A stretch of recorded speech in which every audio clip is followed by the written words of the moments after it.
Cara stok di wilayah Sumatera, khususnya Sumut, itu cukup. Nggak ada cukup Pak, di sini kosong Pak.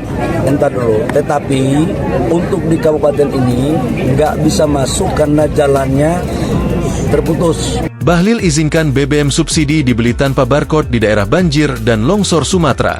Menteri Energi dan Sumber Daya Mineral, ESDM, Bahlil Lahadalia membebaskan penggunaan barcode saat pembelian bahan bakar minyak, BBM, bersubsidi di wilayah Aceh, Sumatera Utara, Sumut, dan Sumatera Barat, Sumbar. Hal ini sebagai langkah darurat agar distribusi BBM dapat berjalan lancar dan mempermudah masyarakat mengakses energi di wilayah terdampak bencana. Tetapi sekarang kita lagi membuka agar barcode yang selama ini menjadi sortir bagi SPBU, sejak tadi pagi sudah kami membuat aturan untuk direlaksasi untuk tidak lagi memakai barcode. Silakan aja masuk. Ujar Bahlil dalam keterangan resmi, Rabu, 3 Februari 2025.